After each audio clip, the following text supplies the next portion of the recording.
نبی کی آواز سے اپنی آواز اونچی نہیں کرنی، اعمال ضائع ہو جائیں گے اور تمہیں پتہ بھی نہیں چلے گا۔ جب یہ آیا مبارک نازل ہوئی تو اس قدر تعظیم کرنے لگے، اپنی آواز کو اتنا پست کر لیا کہ صدیق اکبر بات اس طرح کر دے جس طرح سرگوشی کرتے ہیں۔ عمر فاروق رضی اللہ تعالیٰ عنہ حضور سے مخاطب ہوتے ہیں، بات کرتے ہیں تو حضور کو دوبارہ پوچھنا پڑتا کہ عمر آپ نے کیا کہا؟ اور حضرت ثابت بن قیس، ان کی آواز قدرتی طور پہ اونچی تھی، جب یہ آیا مبارکہ نازل ہوئی تو انہوں نے اپنے آپ کو خود ہی گھر میں قید کر لیا۔ آپ سمجھتے تھے شاید کہ میری وجہ سے یہ آیا مبارکہ نازل ہوئی ہے، میں اونچا بولتا ہوں، میرے اعمال ضائع ہو گئے، میں جہنمی ہو گیا۔ اللہ کے رسول صلی اللہ علیہ وسلم نے صحابہ سے پوچھا قیس بن ثابت کہاں ہے؟ تو کسی نے کہا حضور میں آپ کو عرض کرتا ہوں۔ گھر آئے تو دیکھا انہوں نے اپنے آپ کو گھر میں ہی قید کیا ہوا تھا۔ کہا کیا ہوا ثابت بن قیس؟ کہا لگتا ہے یہ آیا مبارکہ میری وجہ سے نازل ہوئی ہے، میں اونچا بولتا ہوں تو میرے اعمال بھی ضائع ہو گئے اور میں جہنمی ہو گیا۔ اور صحابی رسول نے حضور سے آ کے عرض کیا کہ حضور ثابت اس بات پہ پریشان ہے، جب سے یہ آیا مبارکہ نازل ہوئی تو میرے کریم آقا صلی اللہ علیہ وسلم نے اس صحابی کو فرمایا جاؤ اسے جا کے بشارت دے کے آؤ، تم جہنمی نہیں تم جنتی ہو۔ میرے کریم آقا صلی اللہ علیہ وسلم نے ثابت بن قیس کے لیے جنت کا مجدہ سنایا تو صحابہ تو حضور کی آواز سے بھی اونچی آواز نہیں کرتے تھے۔ اپنے اسلاف کی زندگیوں کو پڑھیے گا، انہوں نے حضور کی حدیث کا بھی احترام کیا۔ قاضی ایاز لکھتے ہیں نا کہ حضور کی حدیث کا بھی احترام، جس طرح حضور کی زندگی میں ہمارے اوپر واجب تھا نا، اسی طرح ہمارے اوپر یہ واجب ہے کہ ہم اللہ کے رسول صلی اللہ علیہ وسلم کے فرامین کو سنیں تو پھر پورے انہماک سے سنیں۔ معذرت سے کہوں گا آج کل جس طرح محافل میں جو ہمارے خطبہ اور ہمارے نعت خواں حضرات بھنگڑے ڈالتے ہیں اور وہ عجیب سی محافل میں کیفیات ہوتی ہے، یہ رنگ نہیں بھائی۔ جس طرح حضور کی زندگی میں صحابہ نے ادب کیا تو یہ ہمارے اوپر بھی ضروری ہے کہ جب حدیث کو سنیں تو پھر پورے انہماک سے اس کو سماعت کیا جائے۔ حضرت امام مالک کا انداز یہ تھا، پہلے غسل کرتے، خوبصورت لباس پہنتے، خوشبو لگاتے، امامہ باندھتے، ممبر بچھایا جاتا، پورے اہتمام کے ساتھ آپ ممبر پہ جلوہ فراز ہوتے اور پھر اس کے بعد رسول اللہ صلی اللہ علیہ وسلم کی حدیث کو بیان کرتے۔ امام مالک جب مدینہ کی حدود میں داخل ہوتے تھے تو سواری پہ نہیں بیٹھتے تھے۔ کسی نے کہا کیوں؟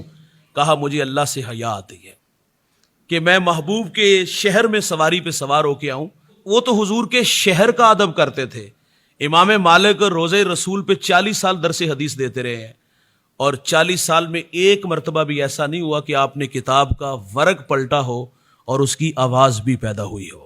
آپ جب حدیث بیان کرتے تھے نا تو اتنی آہستہ آواز میں حدیث بیان کرتے، بعض اوقات تلامذہ کو طلباء کو دوبارہ کہنا پڑتا کہ حضرت آپ نے جو حدیث بیان کی دوبارہ ارشاد فرما دیں، تو آپ روزے رسول کی طرف اشارہ کر کے کہتے کہ میرے محبوب یہاں محو استراحت ہے، یہاں اپنی آواز کو بھی اونچا نہیں کرنا۔ جس طرح حضور کی ظاہری حیات میں ادب واجب تھا نا صحابہ پہ، اسی طرح ہمارے اوپر بھی ضروری ہے کہ جب ہم روزے رسول پہ جائیں تو اس بات کا خاص خیال رکھیں کہ وہاں ادب کا جو تقاضا ہے اسے کبھی بھی فراموش۔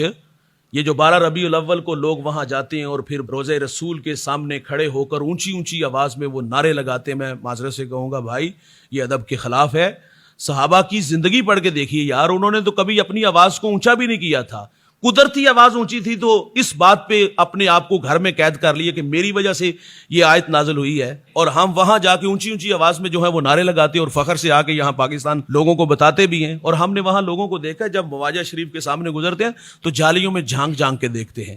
وہاں تو کیفیت یہ ہوتی ہے کہ میرے گندے قدم اور ان کا حرم، اور پھر دوسری بات یہ ہے کہ وہاں ہم موبائل لیا ہوتا ہے اور لوگوں کو کہہ رہے حضور کو سلام کر لو۔ کیا ہمارا عقیدہ نہیں کہ ہم یہاں سے پڑھے وہ مدینے سنے؟ مصطفیٰ کی سماعت پہ لاکھوں سلام۔ بھائی جان وہاں تو یکسو ہو کے جایا کرو، وہاں تو کیفیات کا جہان لے کے جایا کرو۔ وہ ایک بزرگ تھے، عاشق رسول تھے، ساری زندگی مدینے کی یاد میں تڑپتے رہے۔ اللہ نے نصیب میں کیا، حج عمرہ کے لیے چلے گئے تو جو 7 تلامذہ تھے ان کا خیال تھا کہ یہ مواجہ شریف کے سامنے جائیں گے تو تڑپ جائیں گے۔ تو وہ کہتے ہیں ہم نے کیا دیکھا کہ جب وہ مواجہ شریف کے سامنے آئے صرف 2 لمحوں کے لیے ٹھہرے اور آگے بڑھ گئے۔ تو کسی نے سوال کیا حضرت ہمارا خیال تھا کہ یہاں ایک عجیب کائنات ہوگی۔ تو کہا کہ جب حضور کی بارگاہ میں حاضر ہوا تو میں نے اپنی سانس کو روک لیا تھا، جتنی دیر سانس میرے بس میں تھی روک سکتا تھا روک لیا، اور جب سانس میرے بس میں نہ رہی تو میں جلدی سے باہر چلا گیا۔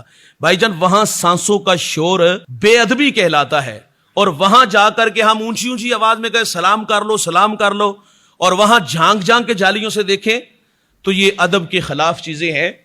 تو جب روضہ رسول پہ جائیں، حضور کی در کی حاضری نصیب ہو، تو پھر ان چیزوں کا ہمیں خاص خیال رکھنا چاہیے. مجھے مدینہ میں ایک بزرگ ملے، ان کی بات نے بڑا راستہ دیا. وہ کہتے ہیں مجھے 40 سال ہو گئے میرا مدینہ میں آنا جانا ہے، اور میں علماء سے بھی ملا ہوں، اولیاء سے بھی ملا ہوں. میں نے ان لوگوں کو جب آپس میں کلام کرتے دیکھا ہے نا، تو ان کا انداز کیا ہوتا تھا، وہ ٹھوڑی رکھتے یہاں کندھے پہ اور آہستہ آواز میں ایک دوسرے سے بات کرتے تھے. اور ایک بات جس نے دل کے دروازے پر زوردار جھٹکا دیا، آپ فرماتے میرے نزدیک مدینہ الرسول کی بے ادبی یہ ہے کہ بندہ یہاں آ کے بے تکلف ہو جائے.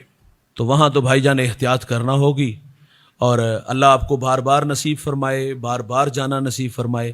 لیکن جب حضور کے در کی حاضری نصیب ہو تو پھر ادب